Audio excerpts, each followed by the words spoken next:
Boa noite a todos e todas, sejam bem-vindos a mais esse nosso encontro na noite de hoje. Esse encontro que se realiza todas as terças-feiras, a partir das 20 horas, neste canal, na página da Casa Espírita Joana de Ângeles, de Florianópolis. Eu renovo o convite para que todos estejam aqui presentes nesse mesmo horário, toda semana, sempre nas terças-feiras, com as palestras doutrinárias proferidas pelos trabalhadores da nossa casa. Além também das terças-feiras, nós temos todas as segundas-feiras, a partir das 19 horas, também encontros de estudos evangélicos com os trabalhadores da casa, neste mesmo canal, através da página do Facebook da Casa Espírita. Então, sejam todos bem-vindos. Nosso tema de hoje, o título da nossa reflexão de hoje é A Vida Futura. Antes de começarmos nossa reflexão, eu gostaria, como de praxe, trazer um texto de reflexão já sobre o nosso tema de hoje, para que possamos já sintonizarmos com a nossa psicosfera espiritual, com os nossos queridos irmãos no mundo maior que sempre nos acompanham, e também trazendo já uma reflexão sobre o tema de hoje. Então, a leitura que eu trago é da autoria do Espírito Emmanuel, na psicografia de Francisco Cândido Xavier, que está no livro Justiça Divina, capítulo 34, intitulado O Lugar Depois da Morte. Diz o seguinte: muitas vezes perguntas na terra para onde seguirás quando a morte venha a surgir. Anseias de certo a ilha do repouso ou o lar da união com aqueles que mais amas. Sonhas o acesso à felicidade, à maneira da criança que suspira pelo colo materno. Isso, porém, é fácil de conhecer. Toda pessoa humana é aprendiz na escola de evolução, sob o uniforme da carne, constrangida ao cumprimento de certas obrigações, nos compromissos do plano familiar, nas responsabilidades da vida pública, no campo dos negócios materiais, na luta pelo próprio sustento, enfim. O dever, no entanto, é impositivo da educação que nos obriga a parecer o que ainda não somos para sermos em liberdade aquilo que realmente devemos ser. Não ouvides, assim, enobrecer e iluminar o tempo que te pertence. Não nos propomos nivelar homens e animais. Contudo, numa comparação reconhecidamente incompleta, imaginemos seres outros da natureza trazidos ao regime do espírito encarnado na esfera física. O cavalo atrelado ao carro, quando entrega o descanso, corre a pastagem, aonde refocila-se na satisfação dos próprios impulsos. A serpente, presa para cooperar na fabricação do soro antiofídico, se for libertada, desliza para a toca, onde reconstituirá o próprio veneno. O corvo, detido para observações, quando solto, volve à imundície. A abelha, retida em observação da apicultura, ao desembaraçar-se, torna incontinente a colmeia e ao trabalho. A andorinha, engaiolada para estudo, tão logo se veja fora da grade, voa no rumo da primavera.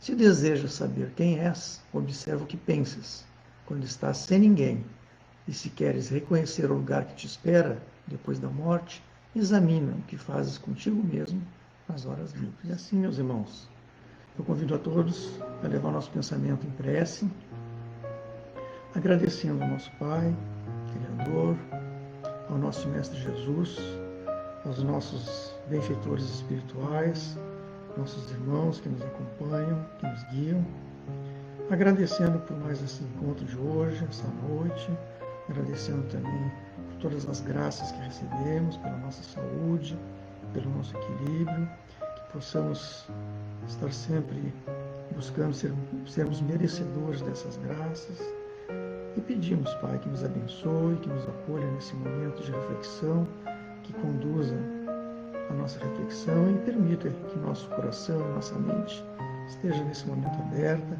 para receber os influxos enviados pelo mundo maior, através dessa nossa reflexão.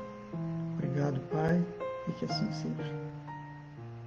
Então, meus irmãos, como havíamos falado inicialmente, o tema da nossa palestra de hoje trata sobre uma reflexão a respeito do que nos espera no futuro, ou seja, a nossa vida futura.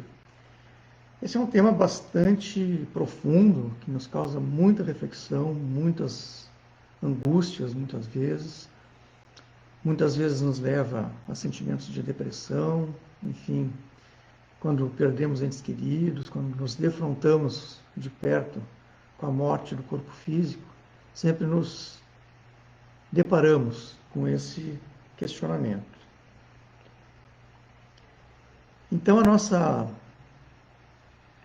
nossa reflexão de hoje, ela nos remete a uma questão filosófica profunda, que sempre foi tema dos pensadores mais enobrecidos, mas também de todos nós. Todos nós, quando nos defrontamos com a angústia do desencarne, nós nos questionamos: para onde vamos? O que vai ser de nós? Nosso espírito continua vivo? Alguma coisa nos resta depois que o nosso corpo falece? Essa reflexão, essa angústia, não é de hoje. Nós sabemos que desde os primórdios da humanidade, do tempo do homem das cavernas, nós temos esse questionamento. Então, essa tem sido a nossa principal questão existencial desde pelo menos 80 mil anos, segundo os estudos arqueológicos, que os cientistas têm feito descobertas arqueológicas, escavações, onde são encontradas túmulos, restos mortais, e junto a esses restos se percebem que, desde já nos primórdios, na infância da civilização, na infância da humanidade, o homem já se questionava, o homem já se perguntava o que acontecia, o que aconteceria com ele depois que os seus despojos são corroídos pelos vermes, depois que o nosso corpo se desfaz junto à natureza. Olhando para esses achados, para essas descobertas arqueológicas, a gente se pergunta, por que o homem, então, desde aquela época que não tinha ainda uma consciência da divindade, se preocupava em sepultar os seus cadáveres, sepultar os seus entes queridos. E esses estudos, através desses estudos, se verificam que os cadáveres eles não eram simplesmente abandonados à deterioração natural, como acontece com a maioria dos animais. E os esqueletos, eles aparecem nessas escavações, nesses achados, aparecem deitados numa certa posição, dependendo da civilização, dependendo da cultura, da tribo, da raça que praticou esse ritual, em posição, lembrando o feto, por exemplo, no útero materno, ou um adulto adormecido. E também se descobriu, se verificou, que esses despojos não eram lançados à terra de qualquer maneira, mas eles recebiam o carinho dos seus entes. Junto aos cadáveres eram encontrados utensílios, armas, estatuetas, algumas joias, enfim, dando a entender que havia um ritual, havia um cuidado. Por que abandonar? Por que não simplesmente abandonar os despojos e fazer algum tipo de ritual, algum tipo de cerimônia para cultuar a memória daquele ente falecido? Se percebeu muitas vezes que, ao ser sepultado, o cadáver era salpicado de substâncias, como óculos vermelho à base de minério de ferro, ou também em algumas sepulturas se encontrava restos de pólen, dando a entender que depositavam-se flores junto aos despojos, enfim. Então, eram verdadeiramente realizadas cerimônias. E isso, então, indicava já que o homem tinha uma percepção de que alguma coisa restaria da sua individualidade. Então, o homem já se questionava se alguma parte de nós sobrevive à desintegração do corpo físico. E essa cultura, essa consciência foi se aprimorando ao longo da história da humanidade. Pouco a pouco, nas diferentes civilizações, esses rituais foram se aprimorando e também de acordo com a cultura e com a crença que cada civilização tinha. A gente tem um exemplo bastante conhecido nosso nos dias de hoje dos rituais que os egípcios, por exemplo, realizavam, mumificando os corpos dos faraós, enfim, das pessoas, principalmente aqueles que tinham mais condições, acreditando já numa continuidade da vida, né? E a preservação do corpo tinha muito a ver com a crença de que algum dia aquele corpo voltaria à vida, ou seja, de algum tipo, alguma concepção de reencarnação ou de ressurreição. Mas se nós olharmos para trás e olharmos ao longo da história, mesmo nos dias de hoje, nós vamos perceber que diferentes correntes filosóficas tentam compreender de diferentes formas. Então nós podemos dividir as diferentes concepções do que diz respeito à nossa vida futura nas chamadas correntes materialista ou espiritualista. Então aquilo que a gente chama de materialismo é uma concepção do pensamento humano, né, uma concepção da filosofia, em que nós levamos em conta a inexistência no ser humano de alguma coisa que não seja matéria. Ou seja, o homem seria, de acordo com essa concepção materialista, uma estrutura formada somente por um elemento que é a matéria ponderável, aquela matéria que nós conseguimos apalpar, que nós conseguimos pesar. Tudo isso não é considerado matéria e nada disso sobrevive aquilo que chamamos de morte. Então, o materialismo, essa crença que não existe nenhum tipo de continuidade da nossa vida, ela está associada ao ateísmo, ou seja, à negação da divindade. Então, existe uma relação bastante forte entre o ateísmo, a crença, a negação da divindade e a não crença na continuidade da vida. Em contrapartida, todas as correntes do pensamento humano que acreditam que existe alguma forma de continuidade, nós podemos classificar de uma forma mais genérica como espiritualismo, ou seja, a corrente do pensamento que existe desde o tempo das antigas civilizações, como nós vimos, até mesmo no tempo das cavernas, e que admite a existência no homem de um elemento chamado espírito ou alma, diferente do corpo, e que continua a existir depois da morte do corpo. Essa, então, é a posição compartilhada por todas as religiões do mundo, de uma forma ou de outra, e o homem possui, então, de acordo com essa concepção, um espírito, né, alguma forma relacionada diferente do corpo físico, que é criado pela divindade, e que depois da morte do corpo, essa instituição, que é o espírito, continua a existir em uma outra vida. E aí, é claro, as diferentes correntes religiosas interpretam de forma bastante diversa como que isso se dá, né? Não cabe aqui a gente se aprofundar muito nesse tema, que demandaria bastante tempo, mas é um tema bastante interessante, importante, né, e que acaba gerando as diferentes correntes religiosas, as diferentes interpretações da divindade e que interpretam a vida após a morte de diferentes formas. Bom, com relação ao espiritismo, né, que é aquilo que nós temos, a reflexão que nós viemos trazer aqui, nós precisamos lembrar que a palavra espiritismo ela foi cunhada por Allan Kardec, que é o codificador da doutrina espírita, na elaboração do Livro dos Espíritos. E o Espiritismo, portanto, ela é uma forma de espiritualismo e com algumas diferenças que caracterizam e que diferem de outras correntes religiosas. Rapidamente, né, a gente pode relembrar, principalmente para aqueles irmãos que nos acompanham nesse momento e que estão iniciando nos estudos espíritas, para a gente poder compreender um pouco melhor essa questão da vida futura, lembrar que no Espiritismo nós entendemos que o homem é constituído por um corpo material, por uma alma ou espírito, e um terceiro elemento ainda, que vamos falar mais adiante, chamado perispírito.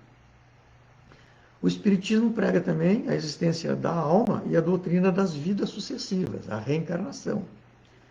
E a doutrina espírita não compartilha, né, com a ideia clássica de céu e inferno, que é ensinada, que é apregoada por outras correntes do pensamento religioso. E o Espiritismo estuda e pratica a comunicação entre os espíritos encarnados e desencarnados. O Espiritismo ensina que os espíritos são criados simples e ignorantes por Deus e são predestinados à evolução através das sucessivas reencarnações. E também acredita na existência de muitos mundos habitados por espíritos em diferentes graus de evolução. Então, meus irmãos, em resumo, nós temos a questão de que a nossa verdadeira vida é a vida espiritual. Nós somos espíritos eternos, criados por Deus.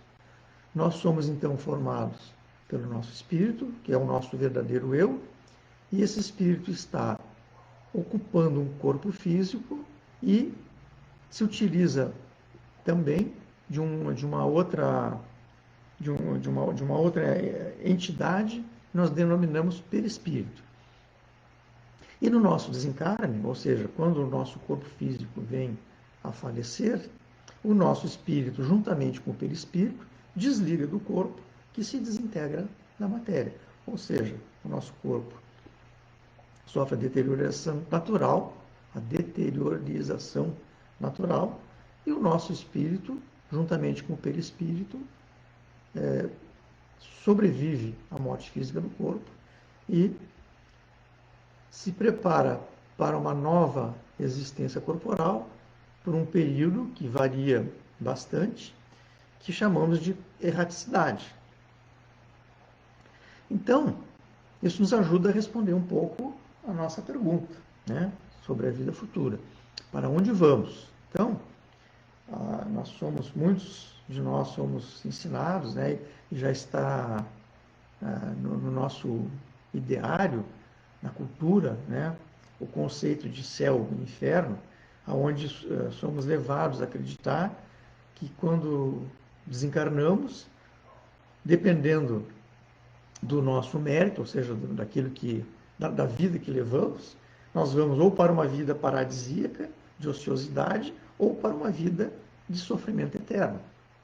Então, isso é justamente uma das coisas que diferencia o Espiritismo, né? Como nós falamos anteriormente, o Espiritismo ele refuta a ideia das chamadas penas eternas, ou seja, de que vamos eternamente para uma vida paradisíaca ou vamos eternamente para uma vida de sofrimento. Então, isso é refutado pelo Espiritismo. E essas coisas são trazidas até nós, na literatura espírita, tanto no Livro dos Espíritos, quanto no Evangelho segundo o Espiritismo. E eu trago aqui, então, para a gente refletir um pouquinho, algumas passagens do Evangelho segundo o Espiritismo, notadamente, a passagem do Evangelho trazida por João, no capítulo 14, versículos 1 a 3, que está compilado lá no Evangelho segundo o Espiritismo, no capítulo 2, por Allan Kardec, onde o apóstolo João, então, nos relata que Jesus nos ensinou da seguinte forma: não se turbe o vosso coração, credes em Deus e credes também em mim. Há muitas moradas na casa do meu Pai. Se assim não fosse, eu já vou teria dito, pois me vou para preparar o lugar. Depois que me tenha ido e vos houver preparado o lugar, voltarei e vos retirarei para mim, a fim de que onde eu estiver, também vós aí estejais. Então, o grande ensinamento que nós temos nessa passagem do Evangelho é justamente quando Jesus nos esclarece que existem muitas moradas na casa do Pai. E aí, então, Allan Kardec nos explica um pouco melhor essa passagem, nos dizendo que a casa do Pai deve ser entendida como o universo. Né? Deus criou o universo, então o universo é a casa do Pai. E as diferentes moradas que Jesus se refere são os mundos, os planetas que circulam um espaço infinito e que oferecem, na verdade, diferentemente da crença materialista, oferecem aos espíritos que neles encarnam diferentes moradas, correspondentes sempre ao grau de adiantamento de cada um de nós, dos espíritos que habitam cada um desses planetas. Então, as diferentes moradas da casa do Pai podem ser entendido tão somente quanto no plano físico, os diferentes planetas que orbitam no universo, como também os diferentes graus de evolução que esses planetas têm, oferecendo um ambiente adequado para os diferentes graus de evolução a nós, espíritos. Também mais adiante, em outro capítulo, no capítulo 2 do Evangelho segundo o Espiritismo, nós temos também uma passagem de João que nos diz o seguinte: Pilatos, tendo entrado de novo no palácio e tendo feito vir Jesus à sua presença, perguntou-lhe: És o rei dos judeus? E Jesus responde: Meu reino não é desse mundo. Se meu reino fosse desse mundo, a minha gente houvera combatido para impedir que eu caísse nas mãos dos judeus. Mas o meu reino ainda não é daqui. Disse então Pilatos: És, pois, rei? E Jesus lhe respondeu: Tu dizes, sou rei, não nasci e não vim a esse mundo, senão para dar testemunho da verdade. Aquele que pertence à verdade, escuta a minha voz. Então, Jesus claramente nos mostra que o nosso verdadeiro mundo não é esse mundo físico que nós vivenciamos aqui na nossa jornada terrena. Kardec nos diz, ali no capítulo 2, que por essas palavras o nosso mestre ele está se referindo à vida futura, que ele apresenta em todas as circunstâncias, como sendo a meta que a humanidade deve ter e como devendo constituir de objeto das preocupações do homem da Terra, ou seja, a busca do reino de Deus, a busca do mundo, o verdadeiro mundo ao qual pertencemos. Então, o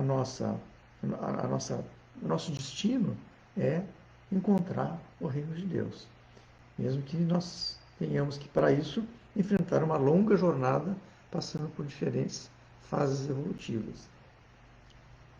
Então, Jesus nos fala muito sobre a vida futura. Jesus conformando o seu ensino de acordo com o grau de adiantamento da humanidade na época. Então, Jesus teve que ensinar por parábolas, teve que ensinar de uma forma, muitas vezes, metafórica, né? Mas que hoje, com o advento, com as luzes do Espiritismo, nós temos uma compreensão um pouco mais clara. Então, Jesus, de uma certa maneira, se limitou a apresentar essa ideia da vida futura como um princípio, como uma lei da natureza. Mas todo cristão, então, necessariamente crer na vida futura, mas a ideia que muitos fazem ainda é muito vaga e incompleta, e às vezes falsa, no sentido de que não é interpretada, às vezes, de forma correta. E aí, então, o Espiritismo nos chega como uma nova revelação, chamada terceira revelação. Nós costumamos dizer, né, Kardec nos explica que Moisés nos trouxe a primeira revelação, a revelação de um Deus único. Jesus nos trouxe o ensinamento da verdadeira lei de Deus, que é o amor ao próximo, o amar ao próximo como a si mesmo. E o Espiritismo nos traz novas luzes aos ensinamentos de Cristo, através de um esclarecimento um pouco mais claro, um pouco mais racional. Então o Espiritismo vem então completar os ensinamentos de Cristo. E aí com o Espiritismo, a vida futura, a ideia, o conceito de vida futura, deixa de ser um simples dogma, um simples artigo de fé, uma hipótese, e torna-se uma realidade material que os fatos demonstram. Porquanto nós temos testemunhos, né? Testemunhos do que descrevem as fases em todas as peripécias, através de comunicações mediúnicas, de outras formas que o Espiritismo vem a nos esclarecer. Na literatura espírita, como comentamos anteriormente, nós temos esclarecimentos bastante importantes sobre o que nos espera na vida futura, e como não poderia deixar de ser, o Livro dos Espíritos, que é o nosso grande guia doutrinário, que Allan Kardec traz, então, os ensinamentos ditados pelos espíritos superiores, em que em várias passagens fala a respeito da nossa destinação futura. Eu trago aqui alguns poucos trechos, só para ilustrar um pouco e para despertar um interesse para todos que nos acompanham, para estudar um pouco mais esse tema. Então, por exemplo, na pergunta 149, Allan Kardec questiona aos espíritos em que se torna a alma no instante da morte. E os espíritos respondem: volta a ser espírito. Quer dizer, reentra no mundo dos espíritos, que havia deixado momentaneamente. Ou seja, se nós pegarmos a ótica da nossa existência atual, né, quando a gente desencarna, quando a gente deixa o corpo físico, nós voltamos à nossa pátria espiritual, ou seja, voltamos a ser aquele espírito livre do corpo físico, ou seja, voltamos a nos encontrar no estado em que nos encontrávamos antes do nosso nascimento, antes de nós irmos a esse corpo. Na pergunta 150, Kardec também pergunta: as almas depois da morte, a alma depois da morte conserva a sua individualidade? E os espíritos respondem: sim, não a perde jamais. Que seria ela se não a conservasse? Ela tem ainda um fluido que lhe é próprio, tomado da atmosfera de seu planeta, e que representa a aparência da sua última encarnação, o seu perispírito. Então, aqui nessa questão 150, que os espíritos trazem, então, esse esclarecimento, através de Allan Kardec, da existência do perispírito, que é conservado juntamente com o espírito depois do desencarne, depois que o espírito se separa do corpo físico.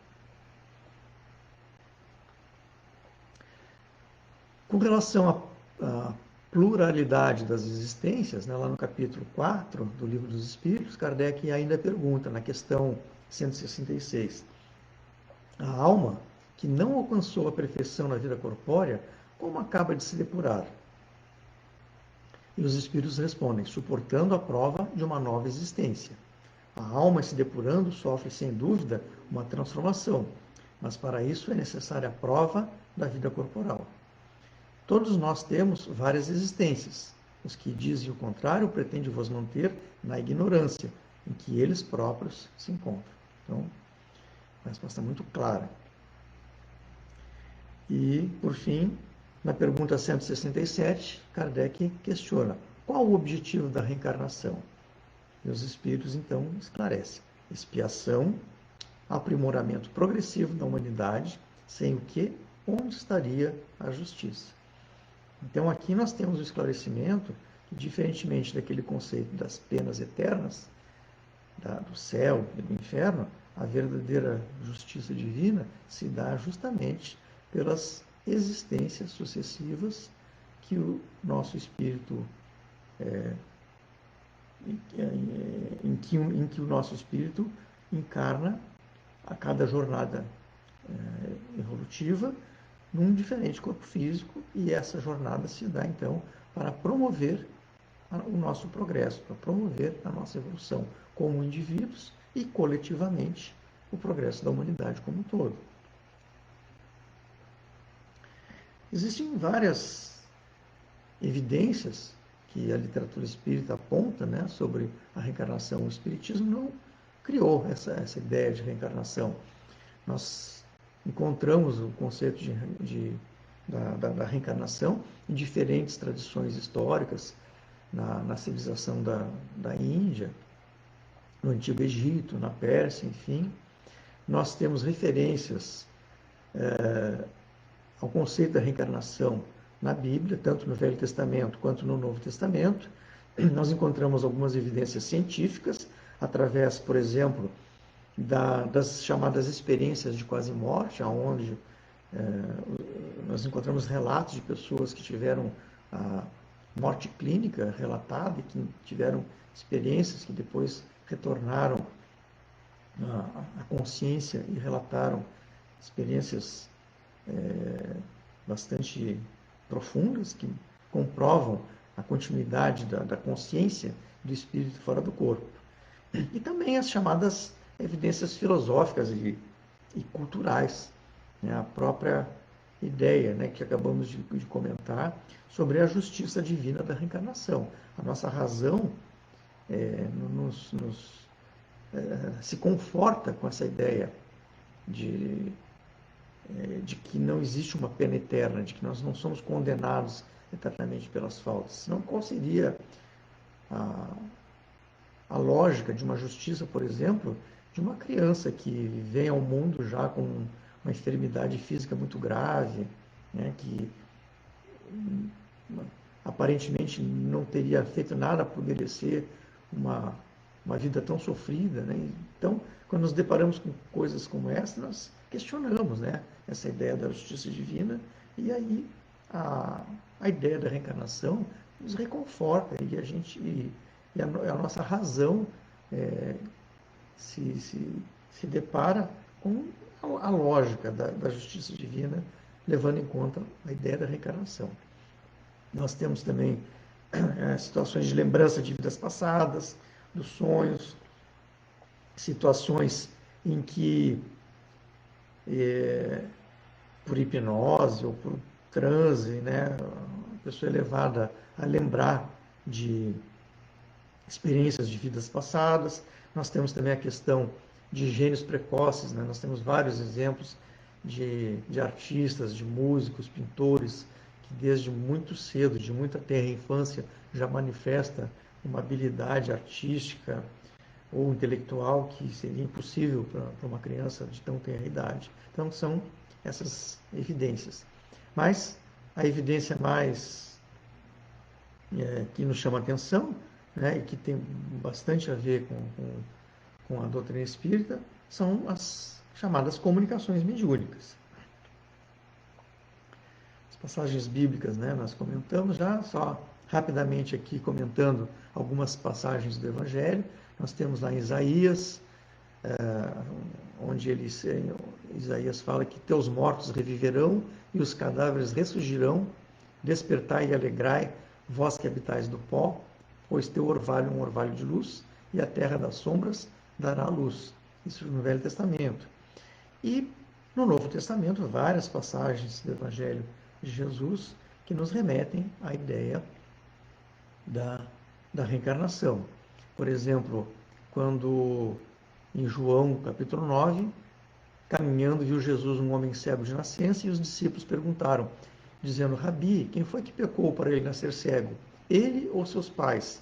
E Jesus responde, ninguém pecou, nem ele nem seus pais, mas foi para que nele se manifestassem as obras de Deus. Então aqui Jesus, de uma maneira um pouco velada, mas que a gente pode entender esse ensinamento como sendo que a situação daquele irmão que nasceu cego poderia ser a partir de alguma...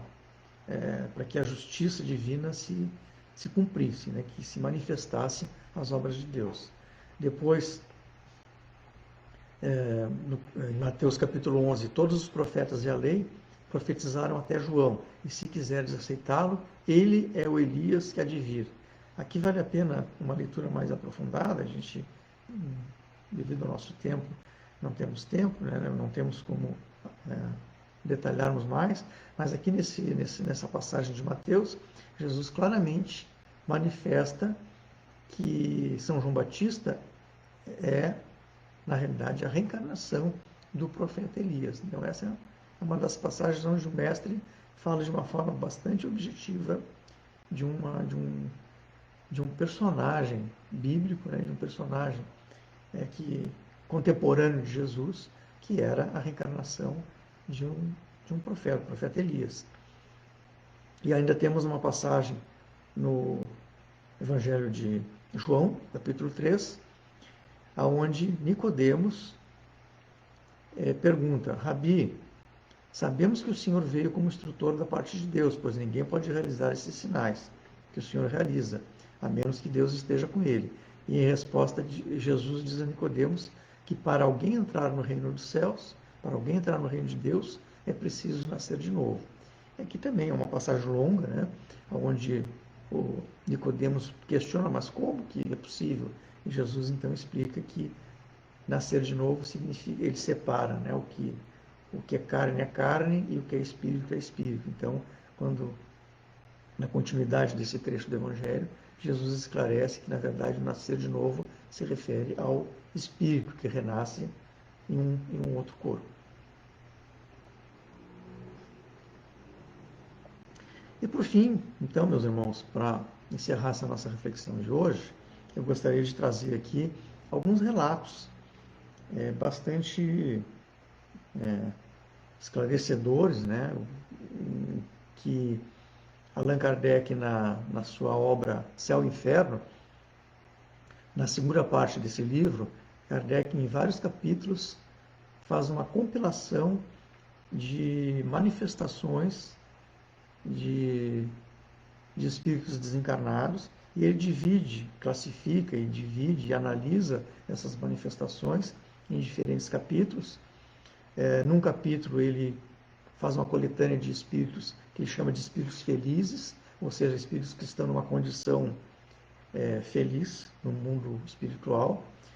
Num segundo capítulo ele mostra alguns relatos de espíritos que já estão numa situação não tão feliz como aqueles do capítulo 1, e assim por diante. Em cada capítulo ele classifica os relatos de diferentes formas para trazer uma ideia. É um relato bastante esclarecedor a respeito da vida futura, a respeito da vida espiritual, a nossa vida como espíritos desencarnados. Então, a título de exemplo, eu trago aqui alguns relatos que eu gostaria rapidamente de ler.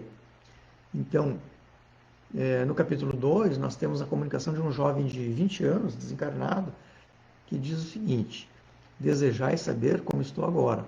Feliz, felicíssimo. Devem ser levados em conta os sofrimentos e angústias que são origem das bênçãos e da felicidade de além-túmulo. A felicidade, não compreendeis o que significa essa palavra. As venturas terrenas, quão longe estão das que experimentamos ao regressar para Jesus, com a consciência pura, com a confiança do servo cumpridor do seu dever, que espera cheio de alegria a aprovação daquele que é tudo. Meus amigos, a vida penosa é difícil, quando não se tem em vista o seu fim, mas eu vos digo em verdade, que quando vieres para junto de nós, se seguirdes a lei de Deus, sereis recompensados. Além, mas muito além dos sofrimentos e dos méritos que, porventura, julgares ter adquirido para outra vida. Sede bons e caritativos. Dessa caridade tão desconhecida entre os homens, e que se chama benevolência, socorrei os vossos semelhantes, fazendo por outrem mais do que por vós mesmos, uma vez que ignorais a miséria alheia, e conhecereis a vossa. Socorrei a minha mãe, pobre mãe, único pesar que me vem da terra. Ela deve passar por outras provas, e preciso que ela chegue ao céu. Adeus, vou vê-la. Um bonito relato. Mais adiante, nós temos uma comunicação de uma jovem de 25 anos que já não se encontra numa situação tão feliz como o primeiro relato. Ela diz assim: Obrigada por haveres orado por mim. Esse aqui, na verdade, nesse capítulo, Kardec traz vários relatos dessa jovem. Esse aqui já seria um segundo relato, onde ela agradece orações feitas após uma primeira comunicação que ela havia feito. Então ela diz: obrigado por haveres orado por mim. Reconheço a bondade de Deus que me subtraiu aos sofrimentos e apreensões consequentes ao desligamento do meu espírito. A minha pobre mãe será dificílimo resignar-se. Entretanto, será confortada, e o que os seus olhos constitui sensível desgraça era fatal e dispensável para que as coisas do céu se tornassem no que devem ser. Tudo. Estarei ao seu lado até o fim de sua aprovação terrestre, ajudando-a a suportá-la. Não sou infeliz, porém, muito tenho ainda a fazer para aproximar-me da situação dos bem-aventurados.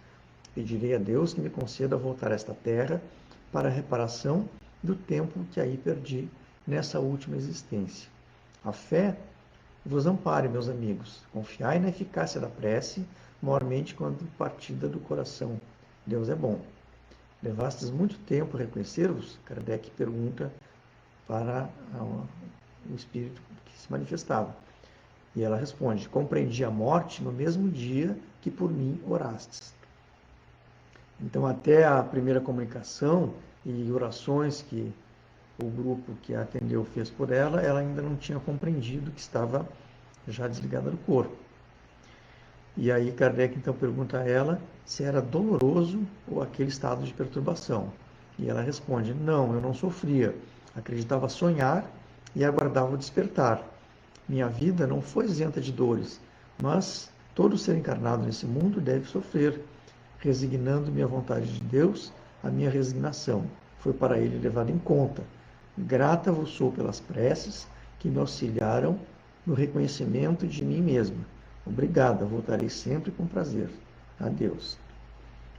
E, finalmente, um último depoimento de um espírito já numa condição mais infeliz, que diz o seguinte: homens, meus irmãos, eu vivi só para mim, e agora espio e sofro. Conceda-vos, Deus, a graça de evitares os espinhos que ora me laceram. Prossegui na senda larga do Senhor e orai por mim, pois abusei dos favores que Deus faculta às suas criaturas. Quem sacrifica aos instintos brutos a inteligência e os bons sentimentos que Deus lhe dá, assemelha-se ao animal, que muitas vezes se maltrata. O homem deve utilizar-se sobriamente dos bens que lhe é depositário, habituando-se à vida, à eternidade que o espera, abrindo mão, por consequência, dos gozos materiais. A sua alimentação deve ter por exclusivo fim a vitalidade. O luxo deve apenas restringir-se às necessidades da sua posição. Os gostos, os pendores, mesmo os mais naturais, devem obedecer aos mais sãos raciocínios, sem o que ele se materializa em vez de se purificar. As paixões humanas são estreitos grilhões que se enroscam na carne, e assim não lhes deis abrigos. Vós não sabeis o seu preço, quando regressamos à pátria. As paixões humanas vos despem antes mesmo de vos deixarem, de modo a chegardes nus, completamente nus, ante o Senhor. Cobri-vos de boas obras, que vos ajudem a franquear o espaço entre vós e a eternidade. Manto brilhante, elas escondem as vossas torpezas humanas. Envolvei-vos na caridade e no amor, vestes divinas que duram eternamente. Então, meus irmãos, a beleza desses relatos, bastante realistas, nos chegam através dessa abençoada doutrina que nos esclarece, que nos traz luzes a respeito deste questionamento que, como nós vimos, há mais de 80 mil anos nós viemos fazendo. Certamente nós estávamos lá, junto com aqueles homens das cavernas, enterrando os nossos entes queridos, depositando flores e nos questionando já naquela época. O que será de nós? O que nos espera o futuro? E pouco a pouco, ao longo dos os milhares e milhares de anos, a gente vai, pouco a pouco, se esclarecendo e tentando compreender a natureza da divindade. Então, meus irmãos, nós encerramos a nossa reflexão de hoje. Eu agradeço a atenção de todos, a participação de todos vocês e convido todos nós a levarmos nosso pensamento mais uma vez ao nosso Pai Criador, agradecendo esses momentos de reflexão, agradecendo que possamos compreender um pouco melhor as verdades divinas, que possamos, através desse conhecimento, através dessa reflexão, reformarmos a nós mesmos, tentando ser um pouco mais próximo daquilo que Jesus nos pede que sejamos. Então, encerramos fazendo aquela prece que o nosso Mestre nos ensinou. Pai nosso que estais nos céus, santificado seja o vosso nome. Venha a nós o vosso reino e seja feita a vossa vontade, assim na terra como nos céus. O pão nosso de cada dia nos dai hoje. Perdoai as nossas ofensas, assim como nós perdoamos aqueles que nos têm ofendido. Não nos deixeis, Pai, cair em tentações e livra-nos de todo mal. Que assim seja. Eu desejo então uma boa noite a todos e fica mais uma vez o convite para um novo encontro na semana que vem, na terça-feira, a partir das 20 horas. E também nossos encontros nas segundas-feiras, às 19 horas, com temas e reflexões sobre o Evangelho. Boa noite a todos e fiquem com Deus.